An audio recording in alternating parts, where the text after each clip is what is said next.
vasco y ya hemos reducido también el vizcaíno, ¿no?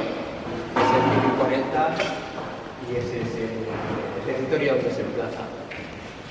Bueno, pues como os decía, esta primera sesión va a ir a cargo de Marión Cruza, Abigail Lascot y Elena Mendizábal.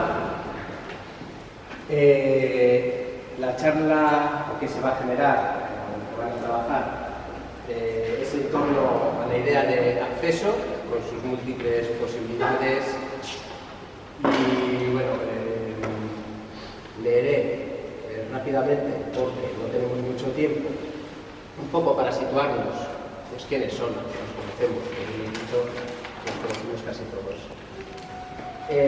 Bueno, pues Marión investiga desde la práctica los modos de imaginar películas y construcción de escenas. Esto incluye trabajos en vídeo y fotografía, la escritura de diálogos y no solo, performance, dibujos e instalaciones. Tenemos también a Elena Mendizábal, pues, cuyo trabajo se desarrolla principalmente en escultura y ha colaborado también en el guión con elementos escenográficos junto con músicos de colectivo de música contemporánea cubana. Su trabajo se caracteriza por el uso de distintos lenguajes, materiales, morfologías, dando lugar a la manifestación de sus distintos yoes. Y también tenemos a Abigail, cuya investigación estética gira en gran medida en torno a la idea del dibujo expandido. Todas ellas tienen un currículum extenso y vital y profesional. Han expuesto de forma individual y colectiva en múltiples lugares de forma internacional.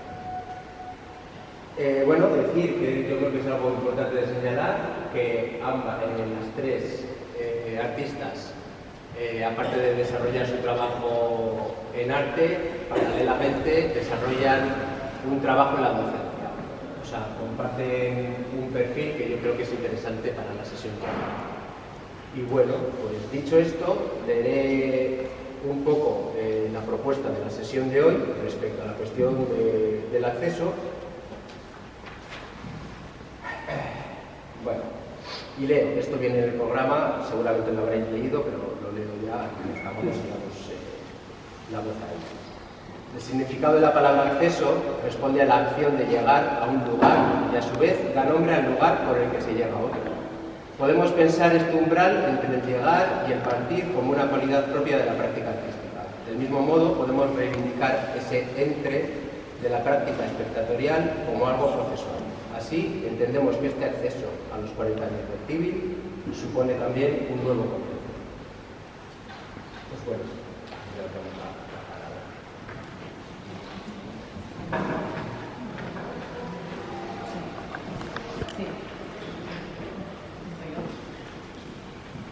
Luego voy a poner imágenes que supongo están a llegar.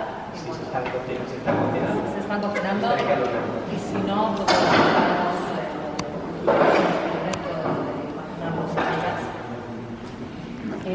Quería empezar con una cita de algo que he leído esta misma mañana, que tiene que ver con una conversación que va a tener lugar también esta tarde en otro espacio, en otra provincia, en otro contexto. Es algo que ha escrito Isabel de Naveral y que dice: se nos olvida que conversar no es decir lo que se piensa ni escuchar lo que otros saben que piensan. Es disponerse a algo que pueda darse por primera vez, pero no por eso de manera invisible o improvisada, sino sobre una estructura capaz de sostener un vuelo. Nosotras hemos conversado previamente antes del día de hoy para compartir una serie de ideas y yo he planteado una estructura que, bueno, es un poco prosaica, en un primer momento es un poco prosaica y que tiene que ver con el espacio que para mí representa el acceso como tal, el Tíbil, y que es el Cártegui de Basauri. Porque el Tíbil es un concurso en donde las artistas nos presentamos con obra directamente, no con dosieres, y esas obras, antes que nada, se depositan en este lugar. Aquí en principio había una imagen del Cártegui de Basauri, que no está.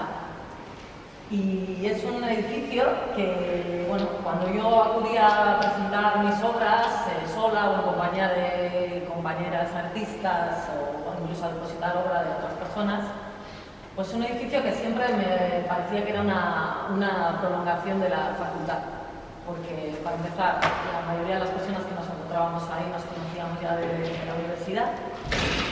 Y luego pues también se daba la casualidad de que el edificio tenía similitudes con el de la Facultad de Bellas Artes. Similitudes como los bloques de hormigón, como la circulación en distintos módulos al interior de este edificio. Y bueno, pues siempre para mí es como una sede de la Facultad de Bellas Artes que está en Basauri. Y esto también sirve para subrayar que el TIBIL es un concurso al que tienen acceso artistas de Vizcaya y no solo de Vizcaya. Las bases siempre se abre la posibilidad de que se presenten a la convocatoria estudiantes de la Facultad de Bellas Artes, pero pensando estas semanas en todo este tema, pues me llama la atención como, por ejemplo, unas estudiantes alavesas que no están empadronadas en Vizcaya, pero que están en una facultad de comunicación audiovisual o de ingeniería o de cualquier otra disciplina, no tienen acceso por no ser empadronadas en Vizcaya y no están inscritas en la Facultad de Bellas Artes al concurso. Y cuando esta convocatoria se lanza, por ejemplo, hay toda una serie de centros que también son del sistema público, como puedan ser Bancherti o espacios de formación profesional, de mecanización industrial, diseño y demás, a los que de alguna manera no se está convocando. Bueno, aquí vemos el edificio. Luego también hay algo como de la fachada y de todos estos ángulos obtusos que se van sucediendo, que también me recuerda mucho a la facultad. Si quieres, igual le puedes pasar por favor, a la siguiente imagen. Aquí la tenemos. Y ya vamos a pasar a la tercera imagen. Porque una cuestión que también me parecía como curiosa a la hora de pensar estos dos edificios es que en ambos casos se trata de edificios que tienen...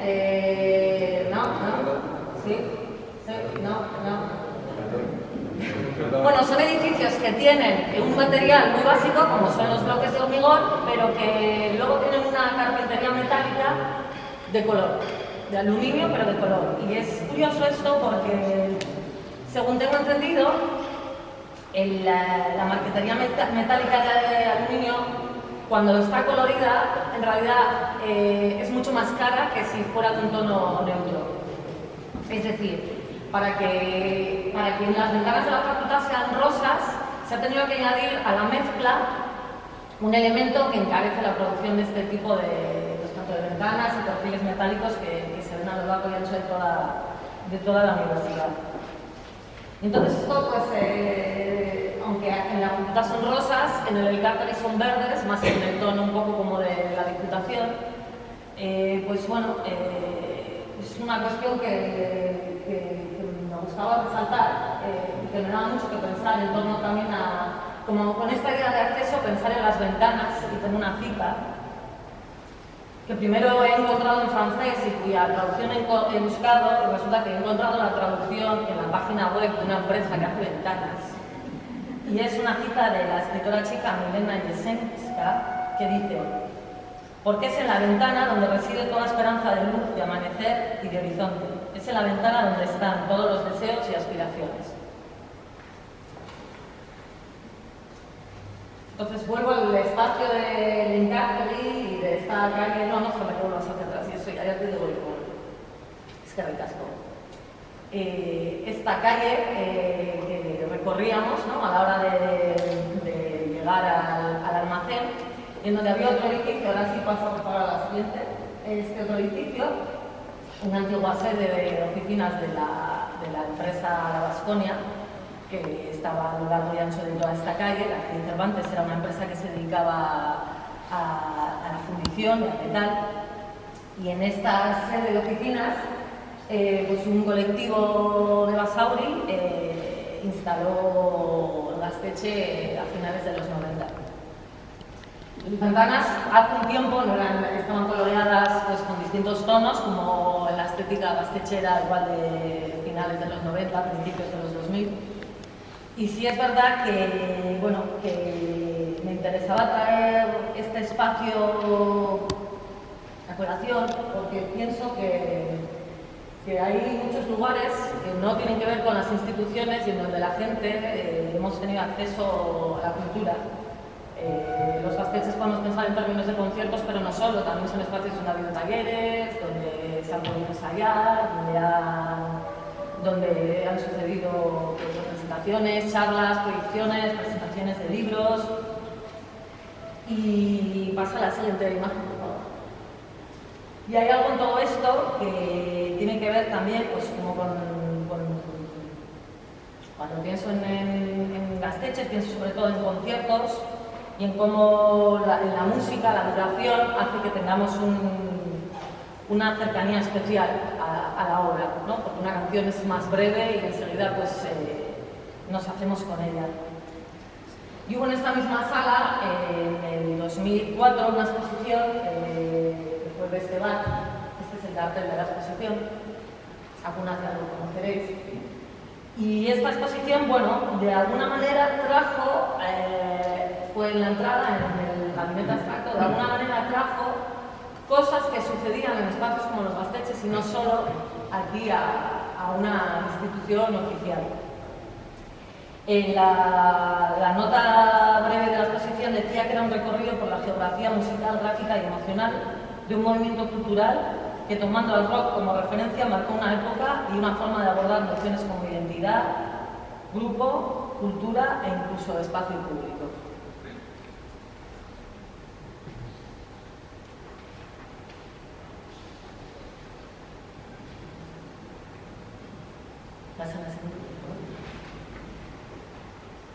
Todo esto sucedió en esta sala. El escaparate, desde el propio escaparate se veía pues, todo un archivo que estaba constituido de fanzines, vinilos, había una fotocopiadora. En aquel momento todavía se estilaba mucho el poder hacerte con materiales a través de fotocopias. Y hubo un programa de actividades públicas que fue un poco lo que le dio sentido a que todo esto estuviera aquí instalado en plena Alameda Recalde de Bilbao. Y quiero poner pues, de relieve la cuestión del programa público porque también es un poco lo que hoy nos convoca a estar aquí. En una conversación, una de las dos conversaciones que tuvimos vía Zoom, Dani comentó que la Sala Recalde hace tiempo, antes de que este edificio fuera sede de Diputación, fue el parking de la familia Lipperheide, de una empresa que tenía la familia Lipperheide aquí. Y bueno, pues me parecía bastante delirante el cómo de repente las cosas van de un lugar a otro y cómo de repente todo aquello pudo aparecer aquí. Y cómo, pues bueno, aquí era una gran empresa, como la empresa La Baskonia que antes comentaba, donde está el Gasteche, pasa por favor a la siguiente. Y al lado del cartel, y vuelvo a este lugar, se puede ver podemos ver esta pequeña escultura que está al lado de la sede de una fundición de acero que es Divisa y que es un poco un resto de la gran actividad industrial que hubo en toda esta zona que ahora se articula en torno a nuestra que se llama Avenida Cervantes. Y cuando acudíamos al civil, creo que a mí, a varias personas, esto lo he comentado también con amigas, nos llamaba la atención, pasa la siguiente, nos llamaba la atención esta escultura, que en realidad está hecha, pues si veis, no sé si reconocéis, pero es el chasis de un coche, trozos como de tubería, y es una escultura que en realidad ha hecho la propia fundición, o sea, la escultura la ha hecho la empresa. He estado investigando y en la web de Basauri, en distintos sitios, no he conseguido dar con la autoría de esta pieza que en realidad se atribuye a la propia empresa.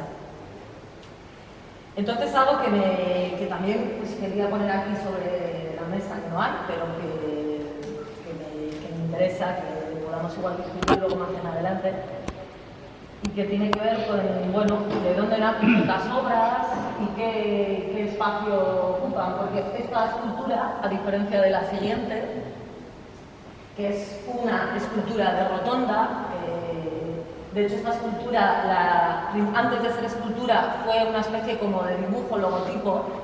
También nace en un concurso que ganó el artista baserritarra Jesús Lizaso, y que, bueno, se presentaba un concurso para buscar un emblema, un símbolo. La escultura se llama Ipurra y es el símbolo de Basauri. Entonces están en él la industria pasada, las montañas, la isla del puente y de ríos. Y cuando tú vas a la web del Ayuntamiento de Basauri, te encuentras con que se te ofrecen varios recorridos. Algunos tienen que ver con industria, otros con arte moderno, otros con orígenes, guerra civil. La escultura anterior, por ejemplo, la podemos encontrar tanto en el recorrido que tiene que ver con industria como en el que tiene que ver con arte moderno. Y esta escultura, en cambio, pues,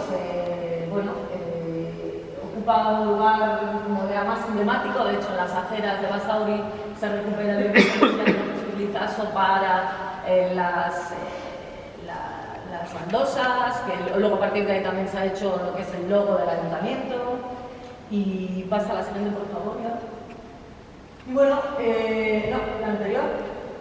He buscado esta otra imagen que ya es una foto que sacó Jesús Lizaso desde el propio Gaztetxe y que he encontrado en una web que se llama Escultura Urbana, en donde, pone que es gentileza del artista. Y con esto ya de la escultura urbana quiero traer a colación el tema del espacio público y cómo y por qué dentro del espacio público algunos y algunas, y algunos sobre todo, pues tienen más presencia que otros. Sí, por favor, la siguiente. Dentro de la escultura pública, en Vizcaya, concretamente, a mí siempre me ha llamado la atención cómo hay un artista que es Vicente Larrea, que está presente en la Regoleaga, en Algorta, en el aeropuerto, en la estación de tren de Aménzola, en el Palacio Escalduna, que se encuentra por todos lados, y también pues aquí al lado en la plaza San José. Y en esta plaza San José están instalados 3 homenajes en distintos puntos de la plaza. Y en el Tibil, en el año 2008, se presentó una pieza que trabajaba con la imagen de una de estas esculturas. Ahora sí puedes pasar por favor a la siguiente, y que fue censurada. Que es esta. Aquí tenemos solo un frame, que es lo que salió en los medios, porque la pieza nunca pudo funcionar dentro de la sala, pero porque podía herir sensibilidades, es un hecho que podía herir sensibilidades, pero se anuló y sin embargo apareció en la prensa. O sea, no pudo estar el vídeo funcionando y sin embargo una imagen que estaba sacada de la totalidad del vídeo y que la aislaba un poco del sentido global de la propuesta de Puig Begoña, pues sí que fue publicada. Se habló de censura preventiva y bueno, creo que en aquel año, en 2008, en los medios se le dio, en términos de arte se habló mucho de toda esta movida, cuando en esa misma época, en el 2008, pasa por favor a la siguiente imagen, hubo otra cosa bastante más gorda en esta otra institución que ahora está celebrando, como bien sabréis, su 25 cumpleaños y que salió en los medios mucho más de puntillas, o por lo menos en mi recuerdo. Hubo toda una polémica con una persona que manejaba fondos y gestionaba dineros en el Guggenheim. Y bueno, del mismo modo que con la obra de Puig Begoña se podía generar un debate que fue en realidad flor de los días, al que no se dio importancia, y se pusieron en los programas otras cuestiones, cuando alguien que llevaba dineros y cosas de administración en el Guggenheim se descubrió que había un caso de corrupción bastante gordo, pues en los medios tampoco se puso ese debate sobre la mesa, se habló de otras cosas y todo pasó como un poquito de soslayo. Y aquí estamos celebrando el 40 aniversario de Tigri, pues al mismo tiempo que el 25 aniversario del Guggenheim, también quería poner este tema sobre la mesa y antes de pasarle el turno a la compañera Abigail, quería acabar con una imagen un poquito ya más amable, la última. En esta época, en el 2008, yo estaba haciendo prácticas en el Guggenheim, como muchas estudiantes de Bellas Artes, y cuando acabó la exposición de secretos de cosas del surrealismo, me encontré con esta imagen. Bueno, saqué yo la foto y pues bueno, veréis que arriba, en el punto 5, donde pone Verrou, secret profesional, este es un texto de Aragón, se supone. Verrou profesional significa candado, secreto profesional. Y más allá de este secreto profesional, porque toda la movida que he comentado antes coincidió con la inauguración de esta exposición del surrealismo, cuando todo esto fue desmontándose, las vigilantes de sala, que también trabajan mientras se desmontan las exposiciones, pues para pasar el tiempo fueron componiendo este nuevo display y bueno, cambiando de repente el significado de todo eso. O sea, mientras en los grandes lugares pasan cosas, en los pequeños también, y para mí este tipo de gestos pues son los que también hay que atender y no permitir que otro tipo de cosas pues apaguen. Con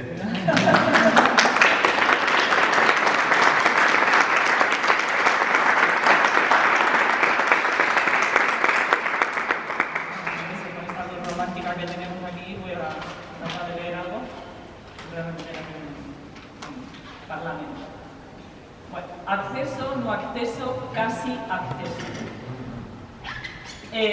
Bueno, yo lo voy a enfocar desde lo que últimamente ocupa más mi mente, que es la docencia, ¿no? Que es una novedad para mí en mi vida y bueno, pues me hace perder sueño por las noches y disfrutar mucho también, ¿no?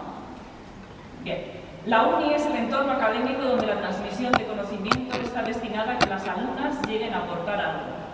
Es la primera vez en la que se les da acceso a una conversación de tú a tú y se les pide que contribuyan activamente a ella.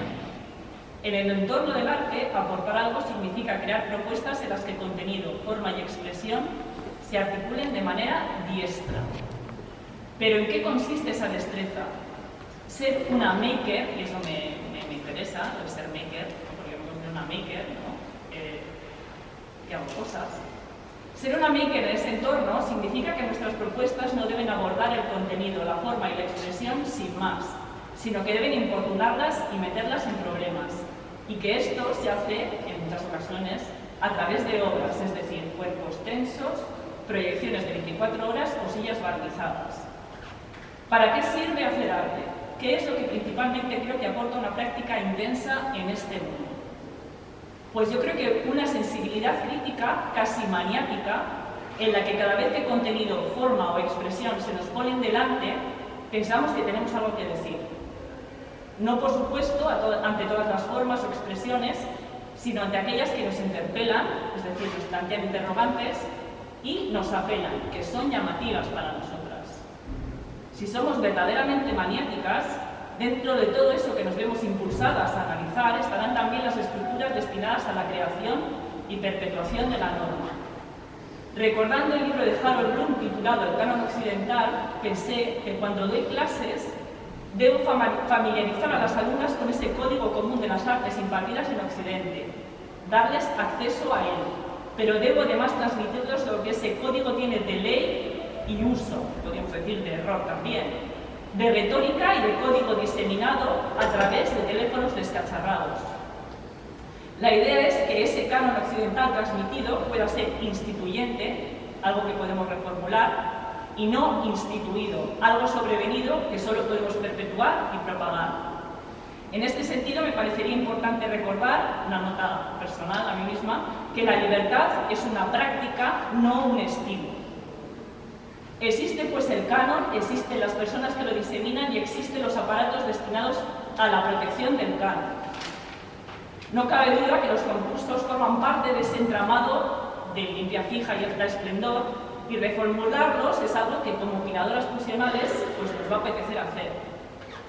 En las conversaciones con Marión y Elena, esta última mencionó que hacer una selección de hitos para celebrar el aniversario de un concurso es en realidad hacer un concurso de un concurso. Replicar al infinito la matriosca concurso, sin romper la matriz. Sin embargo, elegir siempre implica dejar fuera, y en este caso, la posibilidad de experimentar directamente las obras se ha sustituido por éfrasis, por proxis, por un casi acceso. Se me plantean entonces una serie de preguntas. Casi acceso a la obra per se, que era lo que justificaba un poco el CIDI, ¿no? Que es que hemos sido makers, somos makers y hacemos cosas, ¿no? Como decía, se me plantean entonces una serie de preguntas. ¿Qué es la obra? ¿Es un desecho del cuerpo, una prótesis o un cuerpo en sí mismo? Y en relación con esto, ¿en qué se diferencia la fetichización de la obra de la fetichización de la obra de la fetichización de los cuerpos, las voces y los nombres de los artistas? Y por último, ¿tiene la obra inerte un potencial instituyente tan efectivo como el cuerpo? Y su espectacularidad, podríamos decir, ¿no? Con esto quiero decir que nuestro contexto está caracterizado por una necesidad de problematizar la forma y creo, sinceramente, que nuestra singular vitalidad discursiva viene de ahí, pero que tampoco está mal lanzar la cuestión al aire de la necesidad de seguir atendiendo a los olores, pesos, ruidos, filias y fobias encapsuladas en los objetos del pasado. Creo que eso es lo que tiene de útil la conversación intergeneracional, que los mayores podemos ayudar a los más jóvenes a desencriptar cosas tan raras como el fieltro, el cebo o la influencia de la orografía holandesa en la aparición del concepto no italiano del paisaje. Por esta razón, me parece valioso celebrar que para conmemorar el aniversario de un concurso de arte no sea necesario crear un hit parade de obras. También constatar que cuando se sacan las obras viejas de la ecuación, faltan las obras viejas, y que lo que acabo de decir es una invitación a que quien escucha, en tanto que opinadora funcional, le dé ella misma una vuelta a esta cuestión que planteaba.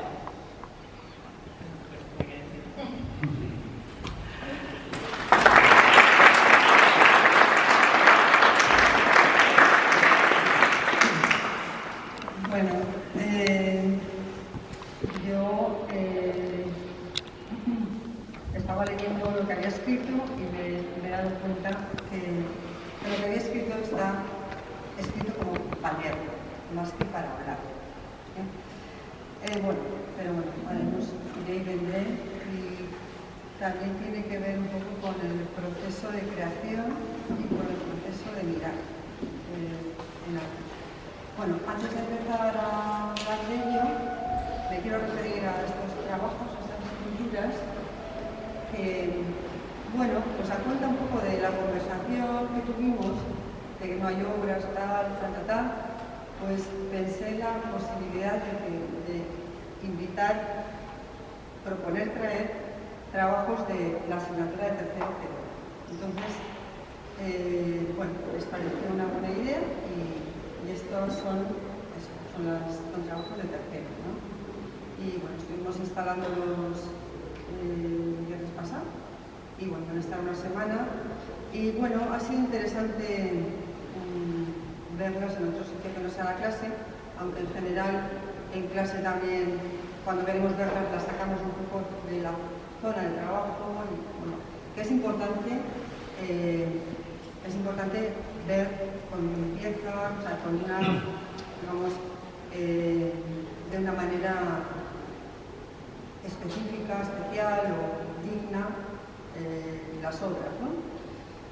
También comentar en relación a los trabajos de la asignatura, bueno, son trabajos de 7 personas.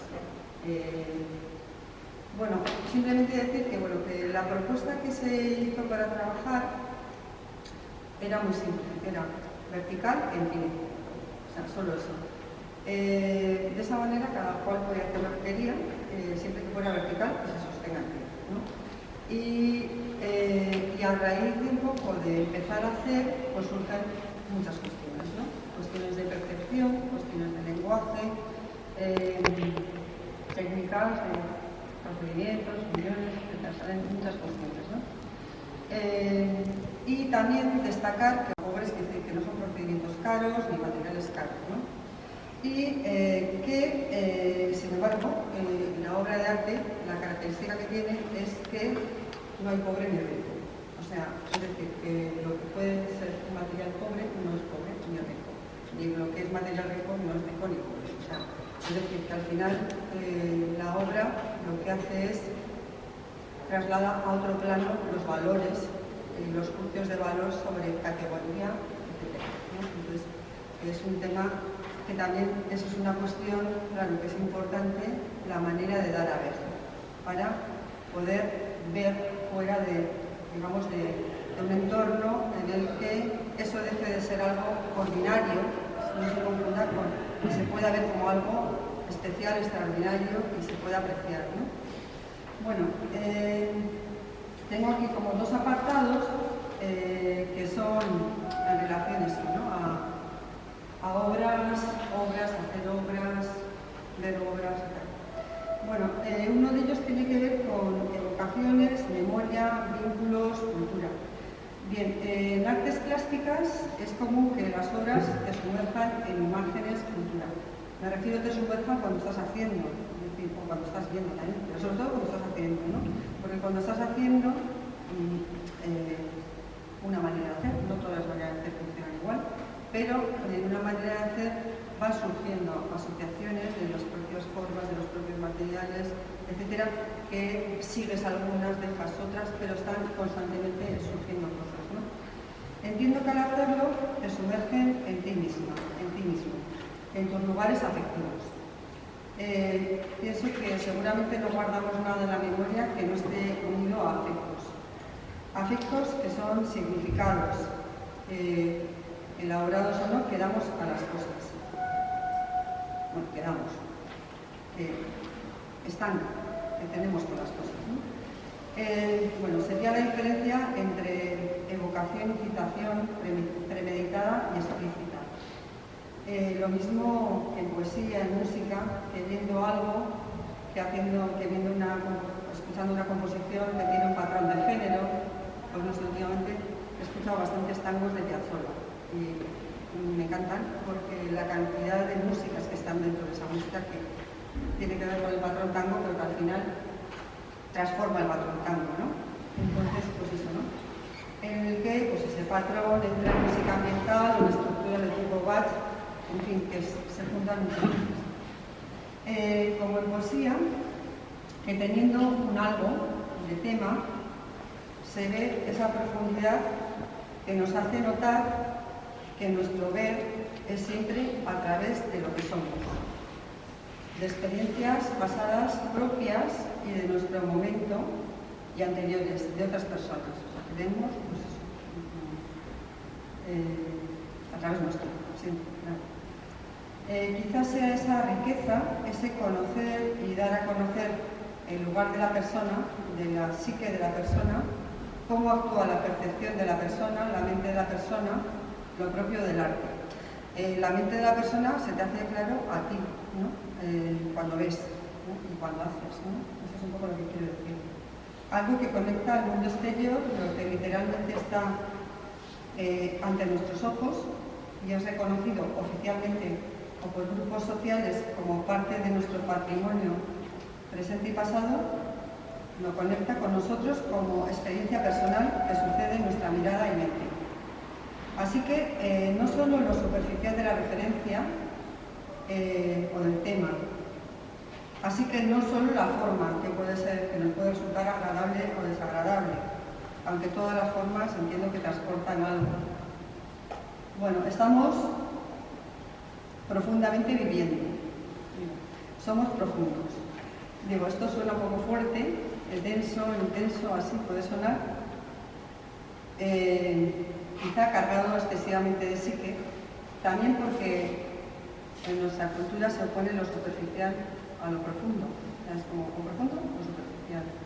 y ambos términos, en ese caso de ponerse uno a otro, quedan connotados negativamente. Siempre que eliges uno, pues sales mal parado, ¿no?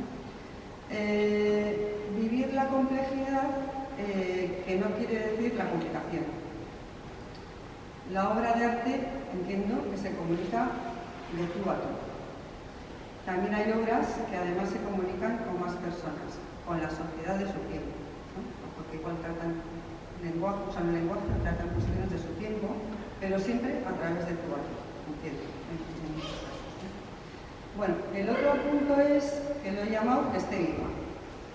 Y bueno, la obra de arte, para que se mantenga viva, con interés, después de su momento, entiendo que tiene que tener vitalidad, como un animal, como una planta, como el viento. Parecerse a un animal, pudiendo no parecerse o ser abstracta, ¿no? Eso quizás sea porque la persona que la ha hecho le ha transmitido su vitalidad.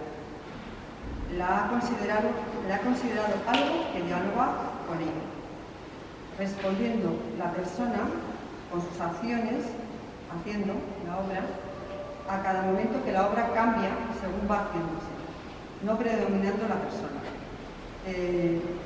Oteiza se refiere a seres vitales. Argen habla de dinámica de la composición. Esto significa para mí que puede verse desde dentro, como algo único, singular, y además puede verse desde fuera como estilo, etc. Se puede ver mentalmente. Verla desde dentro, involucrándote como persona única, traspasando lo que sabes de estilos o referentes, aunque pueden entrar en el juego. Juegos de referentes y asociaciones que cuando funcionan vuelven a la obra y te permiten disfrutar lo que tienen de vivo esos referentes, lo que tienen también de afectivo para ti esos referentes, de la intimidad que tienes con ellos. Podría decirse qué tienen las obras en que esto sucede. Podría decirse a modo de estadística, en que puede haber un estudio que diga qué tienen estas obras que funcionan, ¿no? Algo así. Estadística, son las características, ¿no? Pero anotar estas características no garantiza que suceda, que funcione. No se garantiza que esto vuelva a suceder en una nueva configuración. Se pueden tener en cuenta consideraciones de composición, por ejemplo, como dice Argen, de buena forma o tal, criterios perceptivos estéticos, pero creo que tiene que ver más con el proceso, con un proceso que pienso que es algo inconsciente y no porque no te des cuenta de lo que pasa, sino porque no es premeditado, porque suceden las cosas sobre la marcha. Bueno, también he apuntado que de todas formas muchas veces no somos conscientes de todo lo que ponemos en las obras. Igual nos damos cuenta al cabo de años de lo que hemos puesto.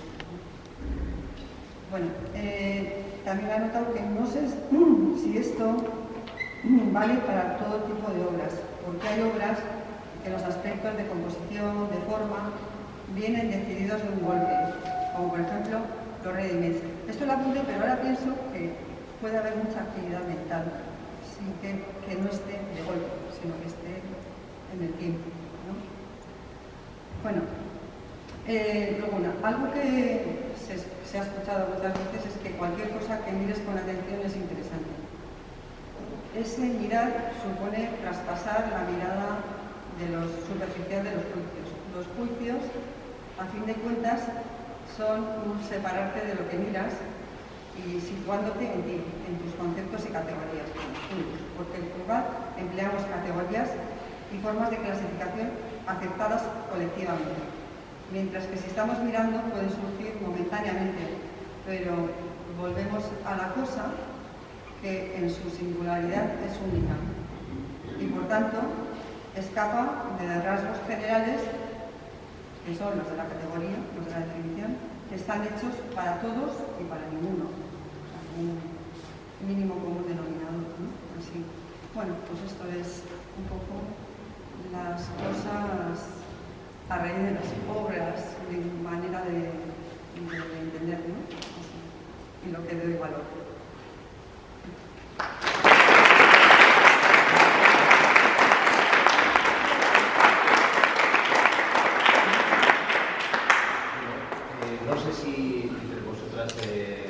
apunte, alguna cuestión que os interese remarcar.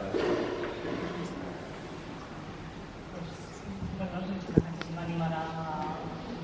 En un momento de palabras después, normalmente la gente no se anima, pero... sí, de repente... Pero aquí hay mucha gente conocida entre nosotras, nosotros. Bueno, son cosas que también son cosas comunes, ¿no? Que compartimos, ¿no?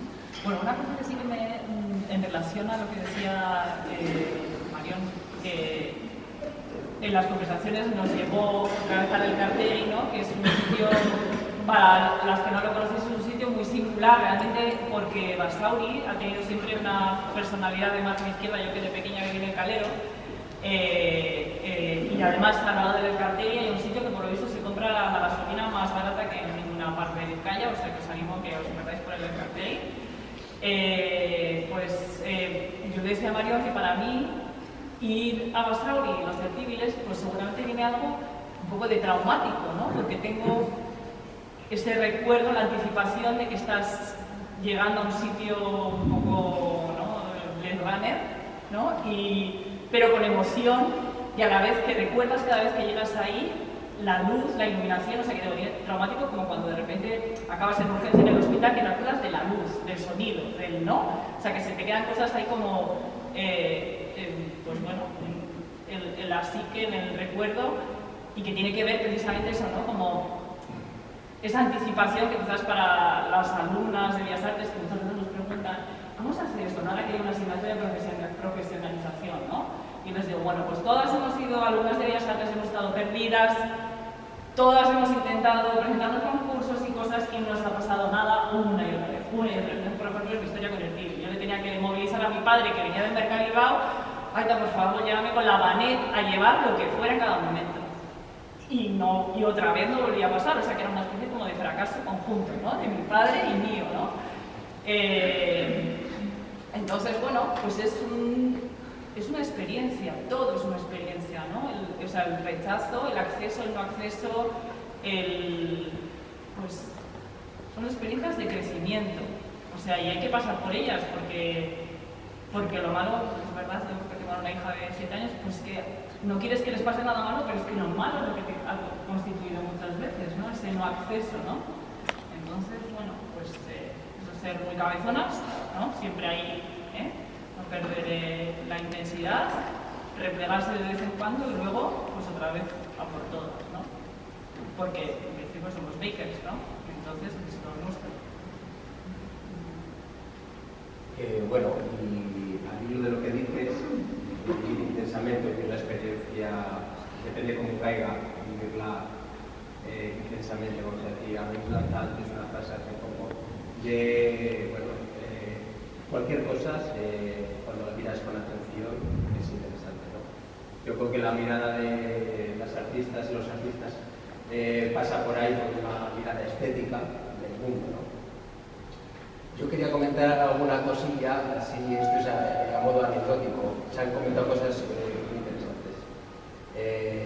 Cuando nosotras nos tomamos la imagen, la primera imagen de la rotonda, tomada así, pues desde el suelo, me ha parecido pues, la cultura esta de la escultura pública entendida de aquella manera, de rotonda. Pero cuando has puesto la fotografía del artista que hizo, ha sido diferente esa fotografía. Ahí se reconocía que estaba mirando, pues tenía una preocupación sensible probablemente, porque ahí, en cómo estaba ubicada, el caminito, la rotonda y tal, tenía cierto sentido, la verdad. O sea, ha sido bastante diferente a la primera imagen.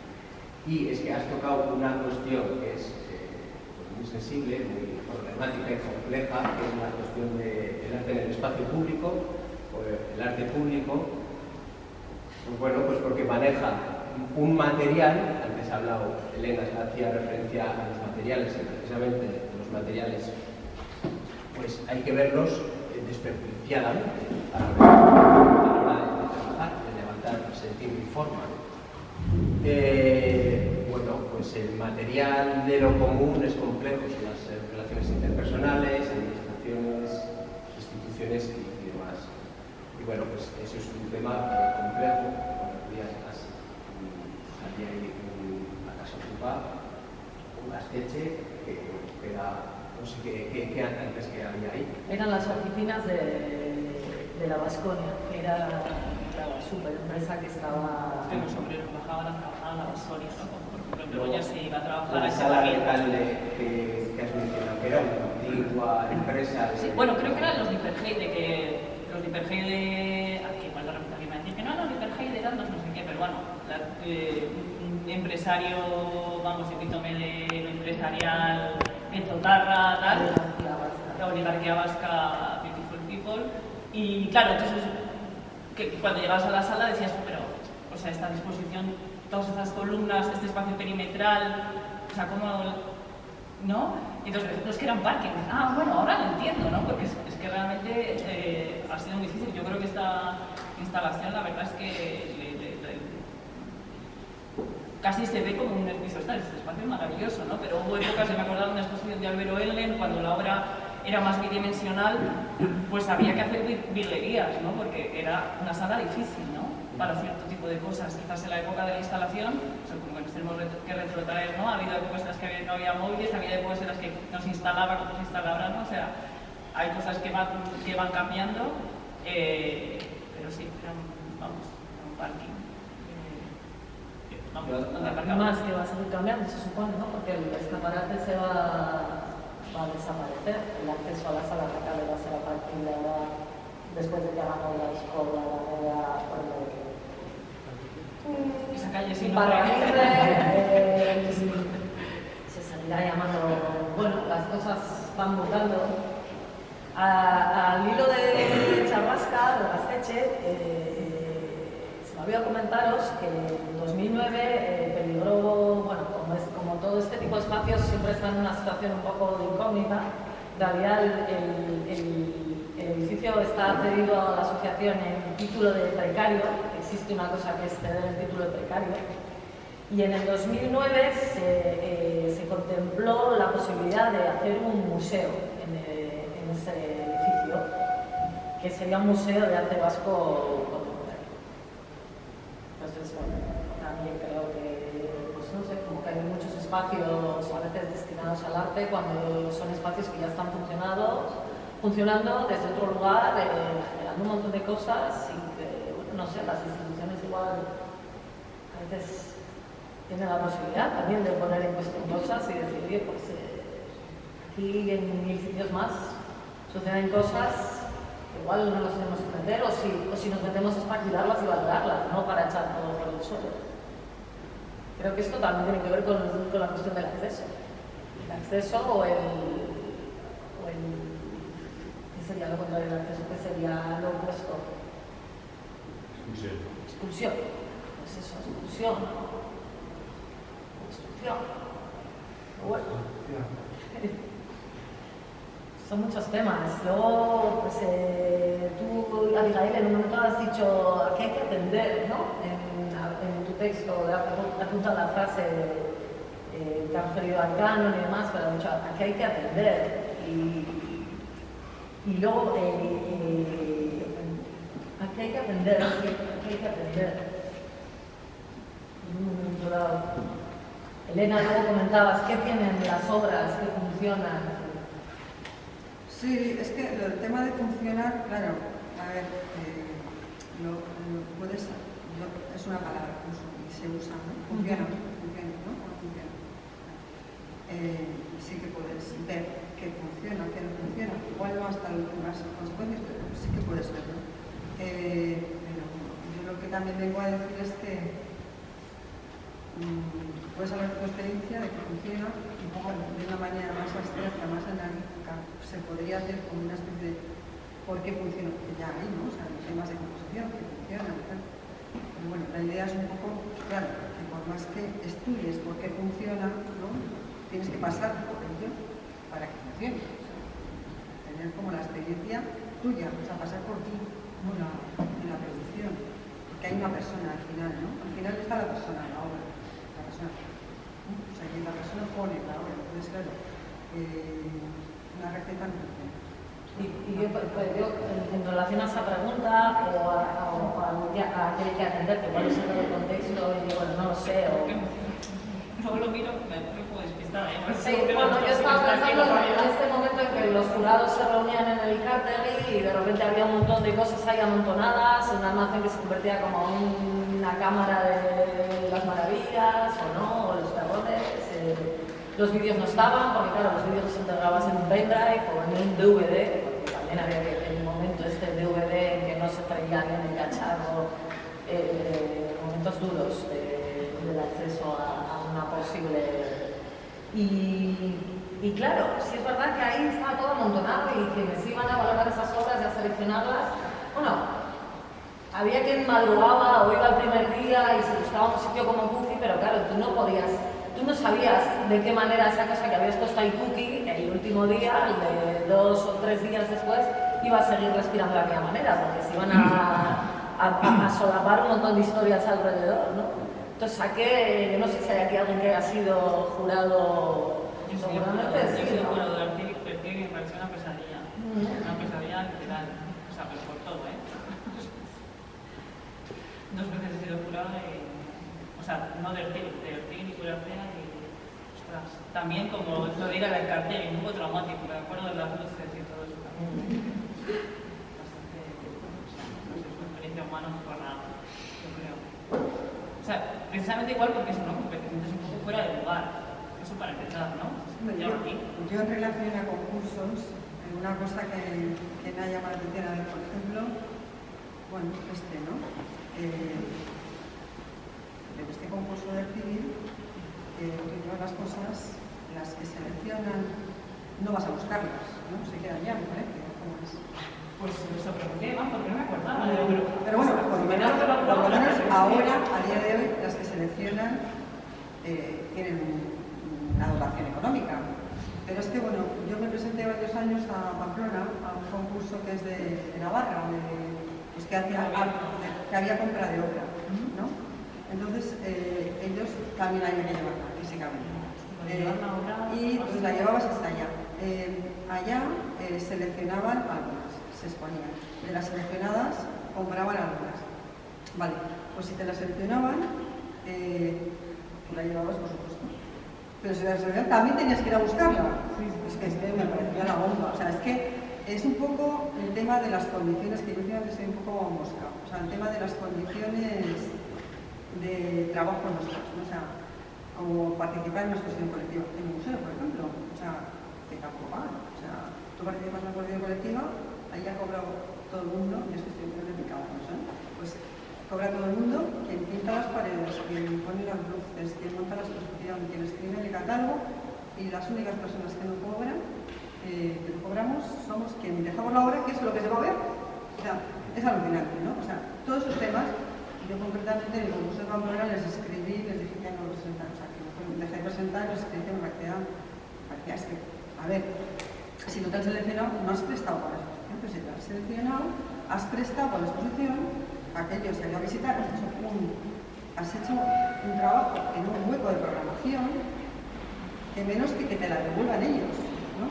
Pues así pasan algunas cosas, ¿no? De estas, ¿no? Que hay condiciones, instituciones que sí que tienen, pues, algunas condiciones mejores, por ejemplo, el civil, bueno, pues por lo menos paga quien selecciona, ¿no? Por lo menos es el territorio de Vizcaya que me pilla un poco. Ya, pero bueno, pero es que es eso, ¿no? Como un poco cosas que se dan por sentadas por parte de las instituciones, ¿no?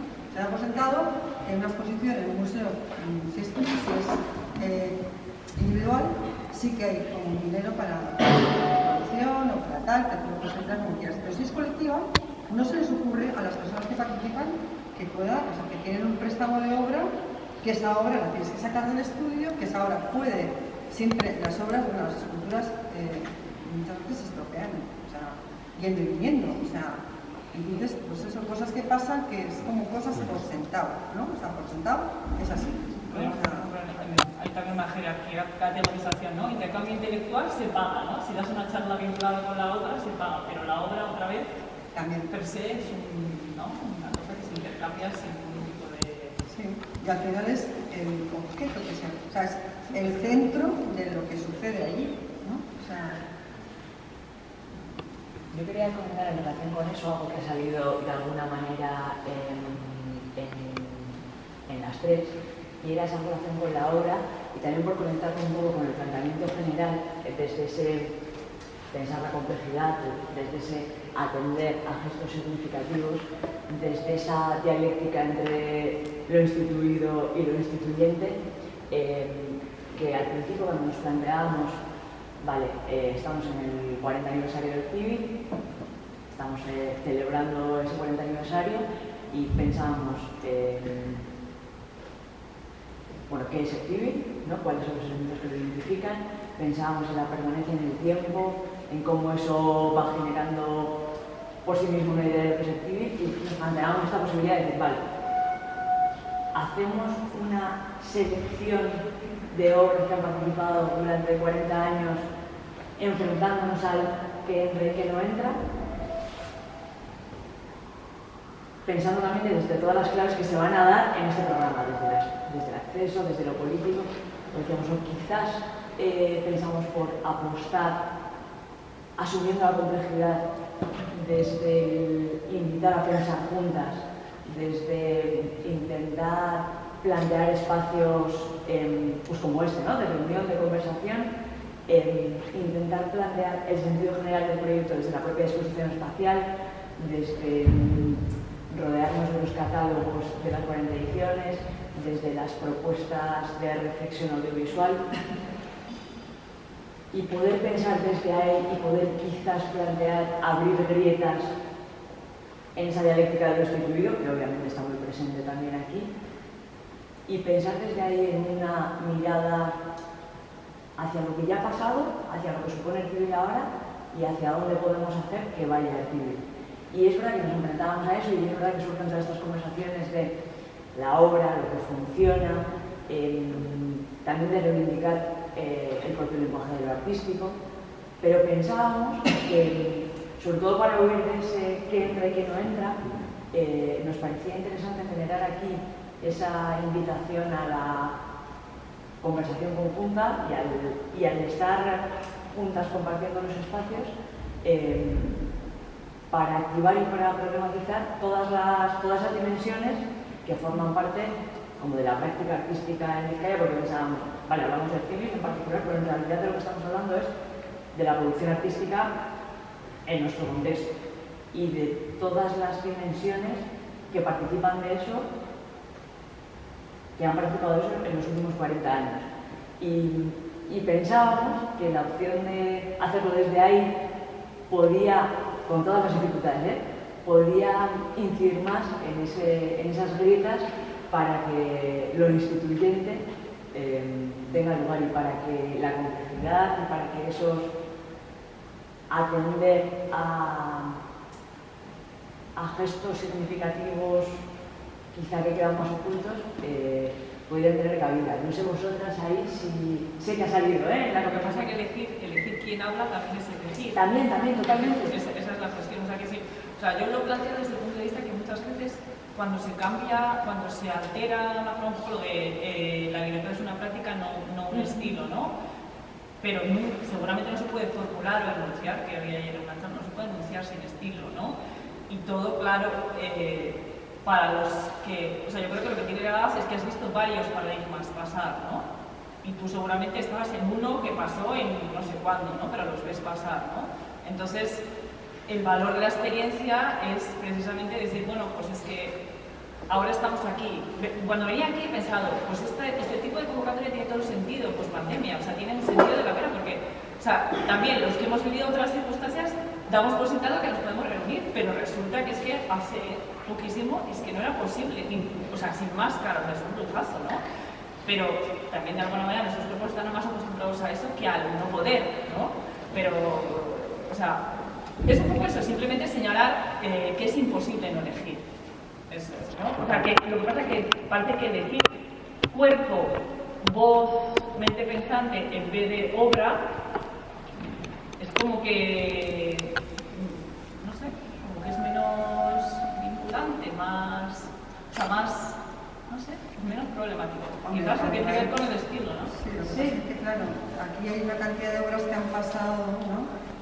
Que Claro, son las presentes, las pasadas, las Quizás nuevas. un diálogo, ¿no? Un día sería, no sé, de repente, por ejemplo, para el 50 aniversario, ¿no? Que alguien venga y diga, voy a hacer un diálogo súper... Eso también. Una lección de disparatado, mirada. por ejemplo, ¿no? Hay veces que se pueden hacer cosas... O sea, no es...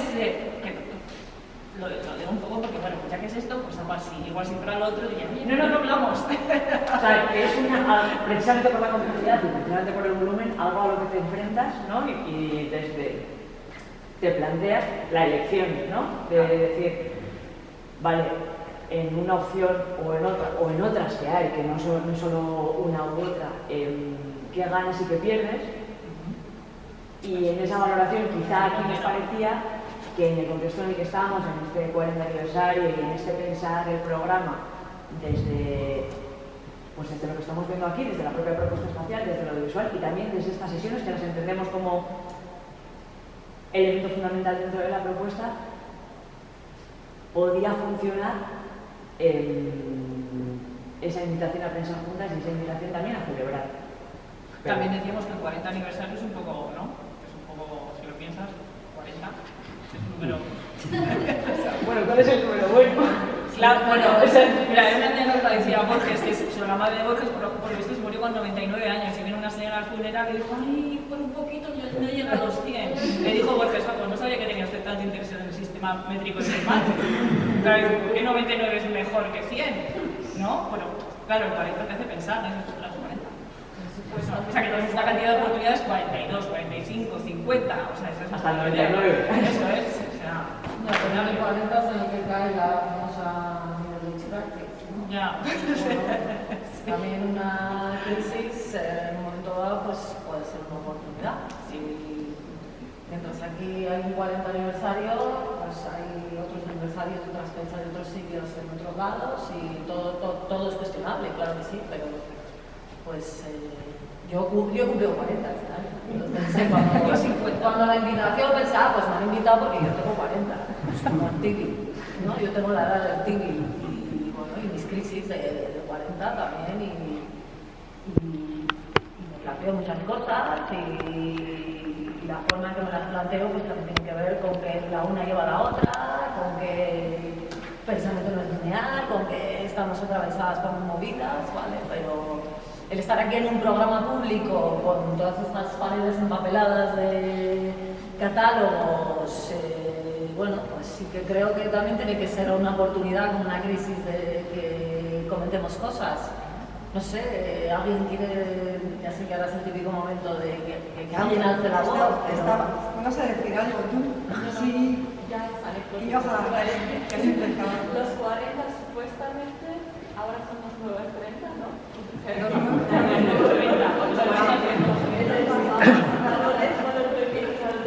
Para cumpleaños también tiene un poco de algo que te pone un poco triste y creo que es justamente porque de cumpleaños puedes pensar en lo que hay. Sí, a mí hay cosas que me ponen triste. O sea, yo he querido compartir cosas que me ponen triste también, o sea, cosas que son feas. Luego, bueno, porque igual por una cuestión de talante, pues no quiero acabar con más sabor de boca, pero también hay cosas feas. Y quiero decir, hablamos en términos de arte y antes comentaba Lorena, pero bueno, arte sí, a veces es verdad que resulta que las artistas cobramos, pero bueno, hay todo un sistema de cosas que se sostienen, o sea, hay mucha gente que trabaja con una economía por detrás que alimenta personas. Museos, que decir, el Guggenheim es una máquina en donde hay mucho personal que tiene trabajo en precario, con contratos de mierda, con cosas que, bueno, que igual no son las que voy a comentar aquí. Pero a ver, ¿qué cosas en una Middle Age Crisis, qué cosas hay que poner sobre esta mesa que no hay, que yo la verdad he hecho un poco en falta? Tendría que haber puesto ahí también, porque esto de que te dijera, cámbiale, tal. Mario, tú que te has puesto ahí en lo público, muy bien, yo como tengo servicios te lo agradezco y bueno, también es la que hemos tenido un punto de mayor dificultad y también que pues haciendo, ¿no? Pero, por ejemplo, 40 años, en el 82, estaban las autonomías, vivimos en Bilbao y estamos hablando de la creatividad, mejor dicho, de la industria cultural, que antes no se decía así, pero llevamos décadas, pero así gracias a Dios. Efectivamente, probablemente cuando se da su cigoto, pues no, Bilbao no estaba así, ni muchísimo menos. Pero el Estado de las Autonomías, y no es política, lo que estoy haciendo, ni siquiera sé si pertenece a lo cultural o lo que hay que pasar por las griegas. Pero efectivamente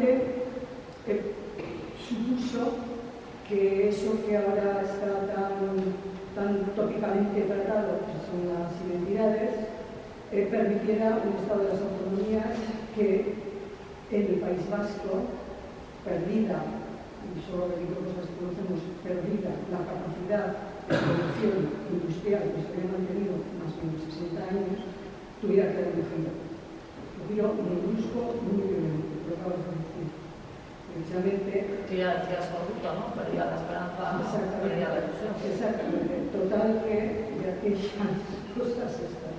Y precisamente ahora estamos viviendo no de fabricar arcos o tornillos, sino precisamente de una industria cultural que intenta ser positiva de referencia, por lo menos por aquí cerquita, incluso en el Estado, ¿no? Y se inventaron, tuvieron que apostar por el Guggenheim por alguna razón. Esta sala lleva muy poco catálogo, de 40 años, con la gente en blanco y negro, que son muy divertidos, muy interesantes, y bueno, fue un fenómeno que acompañó a otros. Lo digo simplemente como por estado de la cuestión, ¿no?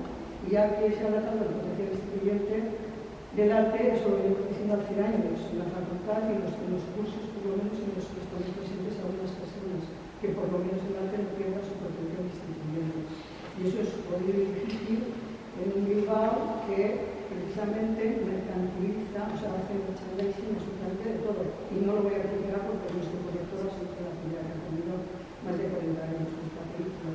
Así que, bueno, en principio gracias por momentos así, pero no sé cómo llegan las cosas en el 50 aniversario, pero por tanto menos pienso que aunque se renueve continuamente la paradoja de criticar la institución dentro de la institución, imposible resolver eso, porque eso en el siglo XIX está presente en el político, pues bueno, volvemos a lo que sea juntas, ¿no? Y no sabemos qué más nos boca.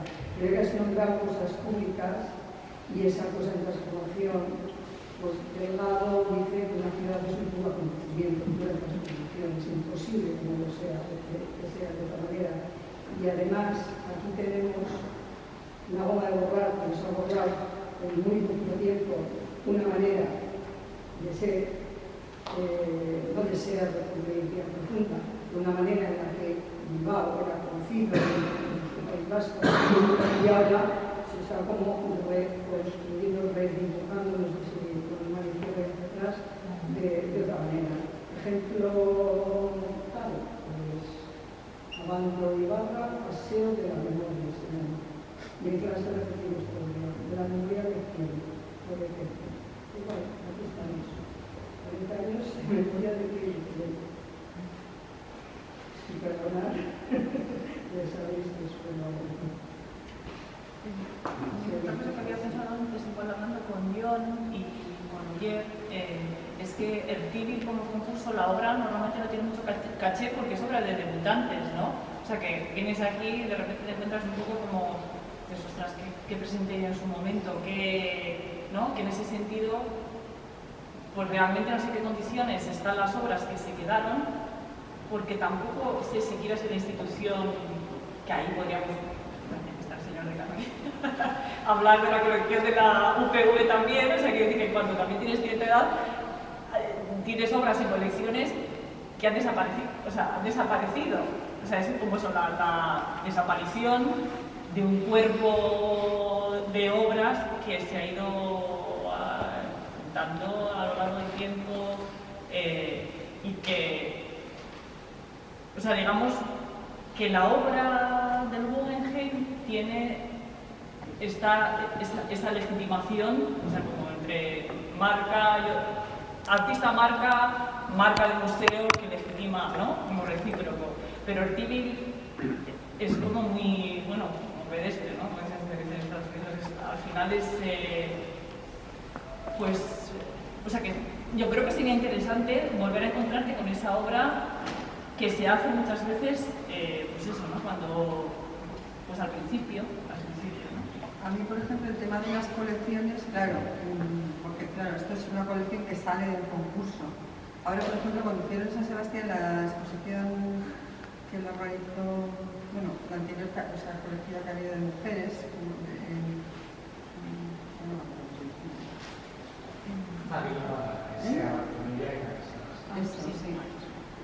pues ahí tenían obra de las propias colecciones de la Diputación de la Cruz San Telmo, pero además, claro, también mostraban obra de concursos de la Caja de Ahorros de sus tiempos, o sea, pues obra que han acumulado como colección de los concursos. ¿No?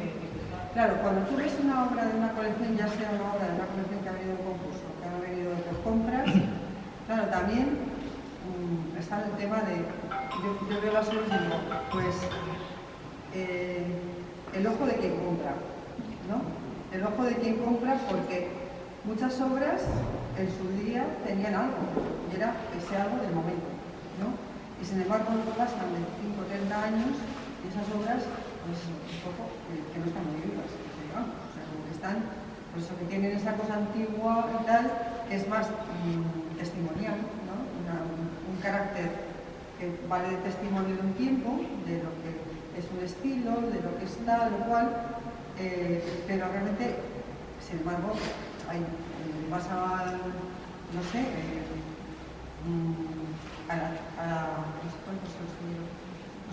vas al museo, a la Tate British, o sea, museos que tienen obras y que hay obras que sí que viven en el tiempo, y luego hay otras obras que no viven en el tiempo, hay obras que son como que viven en su momento, y luego ya es como un paradigma del momento que luego ya se acabó, o sea, se acabó, que es aquello